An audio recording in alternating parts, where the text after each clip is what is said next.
अगर आप भी लेना चाहते हैं देश दुनिया की तमाम जानकारी तो आज ही सब्सक्राइब करें हमारे चैनल को। साथ ही नीचे दिए बेल आइकन को जरूर दबाएं ताकि हर अपडेट आप तक पहुंच सके। नमस्कार, बहुत सेक्शन सेटअप पर आप सभी का स्वागत है। भारत के भगोड़े हीरा कारोबारी मेहुल चोकसी के मामले पर डोमिनिका की अदालत ने सुनवाई पूरी कर ली है। अदालत का फैसला कल सामने आएगा और इस फैसले पर लग गई हैं सबकी निगाहें। आज जब सुनवाई शुरू हुई तभी मेहुल चोकसी को तब बड़ा झटका लग गया था जब डोमिनिका की सरकार ने अदालत से साफ साफ कह दिया कि मेहुल चोकसी को भारत को सौंप देना चाहिए क्योंकि इस व्यक्ति की याचिका में कोई दम नहीं है। वहीं मेहुल चोकसी की ओर से जो पक्ष रखा गया वो कहा गया उसमें कि मुझे यहां पर डर लग रहा है, डोमिनिका में डर लग रहा है, मुझे यहां पे खतरा है, मुझे एंटीगुआ को सौंप दीजिए, भारत को मत सौंपिए। वहीं भारतीय अधिकारियों का जो दल वहां पर गया हुआ है उसकी तरफ से भी मजबूती से पक्ष रखा गया।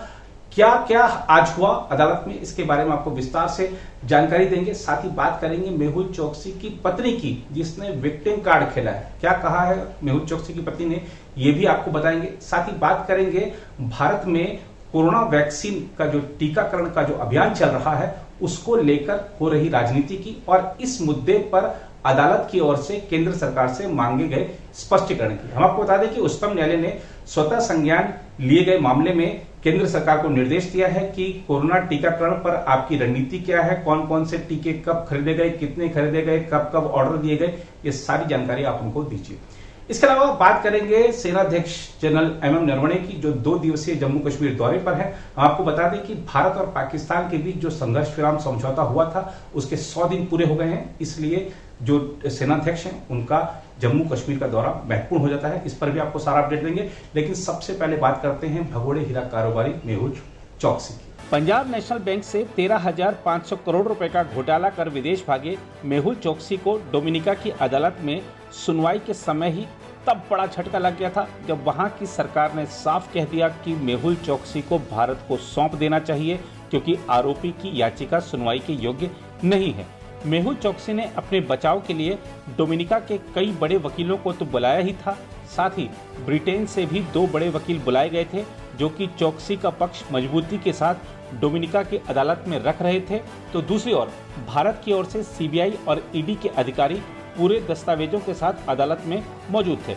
हम आपको बता दें कि मेहुल चोकसी को लाने के लिए जांच एजेंसी सीबीआई के एक उप महानिरीक्षक के नेतृत्व में विभिन्न एजेंसियों के अधिकारियों की एक टीम डोमिनिका गई है और वहां के अधिकारियों के साथ लगातार संपर्क में थी। इस टीम में सीबीआई के 2 सदस्य भी हैं। मेहुल चोकसी का मामला जब स्थानीय समयानुसार डोमिनिका के उच्च न्यायालय के समक्ष सुनवाई के लिए लाया गया तो यह सभी अधिकारी वहां मौजूद थे। मेहुल चोकसी हालांकि जूम ऐप के जरिए अदालत में पेश हुआ। हम आपको बता दें कि मेहुल चोकसी 23 मई को एंटीगुआ से रहस्यमय तरीके से लापता हो गया था, जहां वह 2018 से एक नागरिक के रूप में रह रहा है। उसे पड़ोसी डोमिनिका में अवैध रूप से प्रवेश करने पर हिरासत में लिया गया था। मेहुल चोकसी के डोमिनिका में पकड़े जाने की खबर मिलते ही स्थानीय अभियोजकों के साथ समन्वय के लिए भारतीय अधिकारियों की टीम डोमिनिका पहुंच गई थी। भारत ने इसके साथ ही भगोड़े कारोबारी मेहुल चोकसी के प्रत्यर्पण दस्तावेज के साथ एक निजी विमान भी डोमिनिका भेजा था। भारतीय टीम स्थानीय अभियोजकों के साथ समन्वय भी कर रही थी ताकि उच्च न्यायालय के समक्ष अपना पक्ष बेहतर तरीके से पेश किया जा सके। भारतीय टीम ने तर्क दिया कि मेहुल चोकसी अब भी भारतीय नागरिक है और उसके खिलाफ इंटरपोल रेड नोटिस जारी है। उधर एंटीगुआ और बारबुडा के प्रधानमंत्री गैस्टन ब्राउन ने अपने देश में एक रेडियो शो में बताया था कि कतर एयरवेज का एक निजी विमान डोमिनिका में डगलस चार्ल्स हवाई अड्डे पर उतरा है। ब्राउन ने रेडियो शो में बताया कि मेहुल चोकसी के प्रत्यर्पण के लिए जरूरी दस्तावेज लेकर विमान भारत से आया है।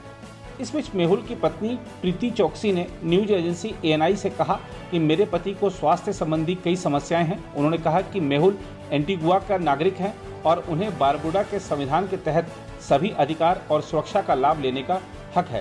प्रीति ने कहा कि मुझे कैरेबियाई देशों के कानून में पूरा विश्वास है। उन्होंने कहा कि हम मेहुल के सुरक्षित और जल्द से जल्द एंटीगुआ वापसी का इंतजार कर रहे हैं। प्रीति ने कहा कि मेहुल को दी गई शारीरिक प्रताड़ना से परिवार चिंतित है क्योंकि अगर कोई वास्तव में मेहुल को जिंदा वापस लाना चाहता है तो फिर उन्हें शारीरिक और मानसिक रूप से प्रताड़ित क्यों किया गया।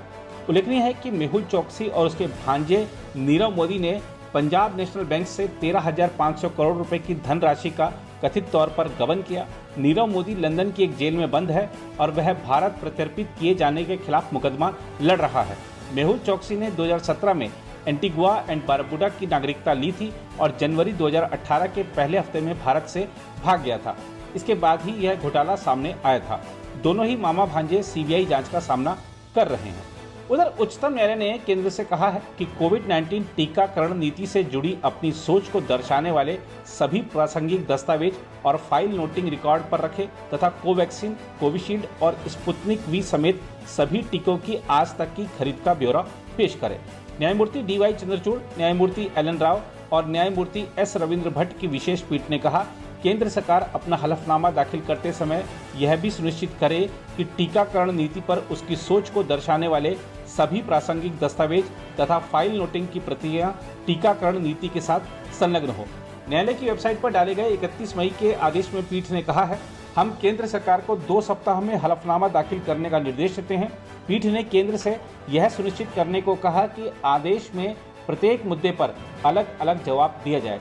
पीठ ने कहा, कोविड-19 के सभी टीकों कोवैक्सीन, कोविशील्ड और स्पुतनिक वी की खरीद पर आज तक के केंद्र सरकार के ब्यौरे के संबंध में संपूर्ण आंकड़े होने चाहिए। आंकड़ों में स्पष्ट होना चाहिए केंद्र सरकार द्वारा तीनों टीकों की खरीद के लिए दिए गए सभी ऑर्डर की तारीखें। आंकड़ों में स्पष्ट होना चाहिए हर तारीख पर कितनी मात्रा में टीकों का ऑर्डर दिया गया उसका ब्यौरा, और इसके अलावा आपूर्ति की प्रस्तावित तारीख भी स्पष्ट होनी चाहिए। शीर्ष अदालत ने 31 मई को ग्रामीण और शहरी भारत के बीच डिजिटल विभाजन को रेखांकित करते हुए कोविड टीकों के लिए कोविड प्लेटफॉर्म पर अनिवार्य पंजीकरण को लेकर केंद्र से सवाल पूछे थे। शीर्ष अदालत ने कोविड-19 के प्रबंधन पर स्वतः संज्ञान लिए गए एक मामले में यह आदेश दिया है। उधर भारतीय सेना प्रमुख जनरल MM नरवणे केंद्र शासित प्रदेश के वर्तमान सुरक्षा हालात का जायजा लेने 2 दिवसीय दौरे पर बुधवार को कश्मीर पहुंचे। भारत और पाकिस्तान के बीच नियंत्रण रेखा पर संघर्ष विराम जारी रहने के 100 दिन पूरे होने पर सेना अध्यक्ष का दौरा हो रहा है।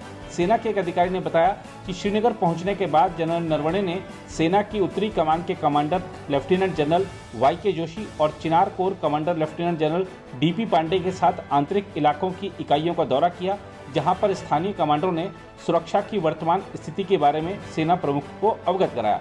अधिकारी ने बताया कि जनरल नरवणे को युवाओं को कट्टरपंथी गतिविधियों और आतंकवादी रैंकों पर भर्ती करने में शामिल लोगों की पहचान करने और उन्हें नाकाम करने को लेकर किए जा रहे उपायों के बारे में भी जानकारी दी गई। उन्होंने कहा कि स्थानीय आतंकवादियों के आत्मसमर्पण और युवाओं को आतंकी गतिविधियों में शामिल होने से रोकने के प्रयासों पर भी चर्चा की गई। सैनिकों से बातचीत के दौरान सेना प्रमुख ने जवानों और कमांडरों को कोविड-19 और पाकिस्तान समर्थित आतंकवाद की दोहरी चुनौतियों से लगातार लड़ने के लिए उनकी सराहना भी की। जनरल नरवणे ने बुधवार शाम को जम्मू कश्मीर के उपराज्यपाल मनोज सिन्हा से राजभवन में मुलाकात की और वर्तमान चुनौतियों के साथ ही केंद्र शासित प्रदेश में लंबे समय के लिए शांति बरकरार रखने को लेकर चर्चा की। अब कांग्रेस के विधायक नवजोत सिंह सिद्धू दिल्ली में आकर अमरिंदर सिंह की शिकायत कर रहे हैं। वहीं उनके जो निर्वाचन क्षेत्र है, उनका जो विधानसभा क्षेत्र है, वहां के मतदाताओं ने पोस्टर लगा दिए हैं कि सिद्धू जी कहाँ हैं, सिद्धू जी गायब हैं, उनको ढूंढ कर लाने वाले को इनाम दिया जाएगा। लोग कह रहे हैं हमने सिद्धू को क्या नहीं दिया, सिद्धू ने हमें सिर्फ बाबा जी का ठुल्लू दिया। आइए देखते हैं क्या कह रहे हैं लोग। ये सरदार नवजोत सिंह सिद्धू के पोस्टर लगाए हैं, जो हल्का पूर्वी अमृतसर से MLA हैं। 4.5 साल हो गए हैं, हल्के के किसी भी आदमी ने उनका चेहरा नहीं देखा। सिर्फ उनका काम था जीत के जाना और उसके बाद लोगों के हाल के बारे में कुछ भी नहीं पूछना। आप देखो कि अमृतसर से वो 3 बार MP रह चुके हैं, कैबिनेट मिनिस्टर भी रह चुके हैं, अभी वो मौजूदा MLA हैं। इतना कुछ अमृतसर के लोगों ने उनके लिए किया है, इतना कुछ दिया है। उसके बदले में आप बताओ मुझे कि अमृतसर के लोगों को सरदार नवजोत सिंह सिद्धू ने क्या वापस किया। MP रहकर जब वो MP बने, अमृतसर के लोगों को बहुत उम्मीदें थी कि नई इंडस्ट्री आएगी, अमृतसर में काम मिलेगा लोगों को। क्या मिला? बाबा जी का ठुल्लू। वो ठोको ताली वाला हिसाब हुआ है, मिला कुछ नहीं। इतना कुछ लिया अमृतसर से, कुछ ही दे देते अमृतसर को।